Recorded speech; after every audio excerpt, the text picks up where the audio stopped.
And with that, we bring in the voice of the Walleye, Matt Melzak. And Matt, this was an incredible weekend. I mean, the Cincinnati game, there were more milestones in the Cincinnati game than there were in the entire year. It's got to be a fantastic feeling coming off of that one. You know, it certainly is, because of the fact that I think for all season long we talked about this team didn't seem to come from behind much. And, you know, they hadn't won a game coming from behind going to the third period until March 17th at Indianapolis.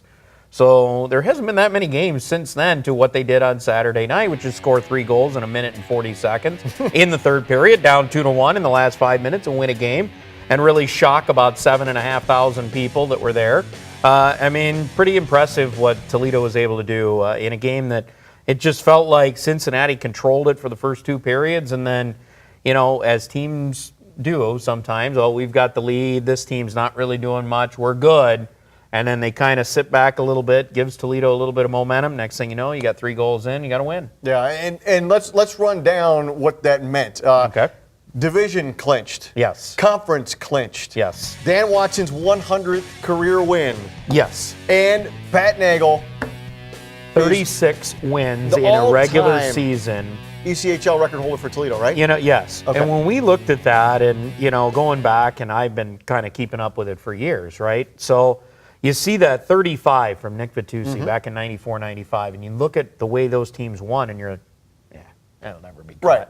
That's not going to be caught. And then Jake Patterson got close last year. Did. Got to 34 wins. You're like, well, maybe it could happen if you end up with a goaltender that is playing a lot. And, well, with Matej Mahovsky up, I don't think Pat Nagel makes it probably if they're switching back and forth. No. You don't know. Maybe he does, but it'd be a lot harder if they were still rotating. Right. But he's seen the majority of the games since, you know, Matej went up to the American League. So that has allowed him, and our schedule's been so favorable for him down the stretch here. He can play every game the last 3 weeks. It's good for him. Now, here's the thoughts, though. When you start throwing around milestones like that, obviously winning a championship is all that matters in the end. But you start thinking, okay, you know, Dan's get the 100 wins in just about 2 years of coaching. Nagel's got the record in 1 year of play. Are we seeing the best coach-goaltender combination in Toledo ECHL history? You know, I think you have to say yes at this point, because, I mean, I think there's been some great ones in the past too, but I think just looking at the regular season numbers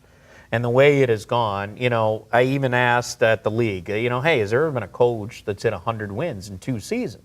And they can't really find one. So, I mean, that tells you how good Dan Watson has been in his first 2 years. He has a chance to go back-to-back with 50 wins. Yeah. 50 wins it's impressive. in back-to-back seasons is impressive, especially with the way this season has gone.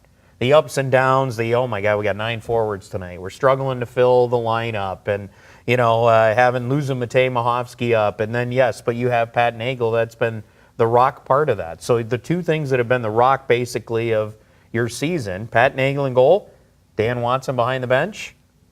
There you go. Now, here's what I'm going to do. I'm not going to make you talk about this, but I just want to float this. So you had Derek Lalonde, who basically took the Walleyes, a franchise, from, you know, they dabbled in the playoffs and then they were down, bringing them into the playoffs and routinely one of the better teams. Now you've got Dan Watson coming away from that Derek Lalonde shadow, and he's taking them from the playoffs, and now he's making them winners year in and year out, and now contenders for that title year in and year out. You got to think, much the same way they were sniffing around for Derek Lalonde, there's going to be some teams sniffing around for Dan Watson. I think you're going to be right. There's going to be some phone calls. Oh, yeah. I think there's no question about it. You one season, hey, great, congratulations, great season. Now you see it in back-to-back. It's kind of the same thing as Derek Lalonde. Okay, now we've seen it 2 years in a row. This guy has done that. Now there will be that phone call that'll be coming. Hey, Dan, would you be interested in this job? And it's probably going to come at some point during the course of the summer.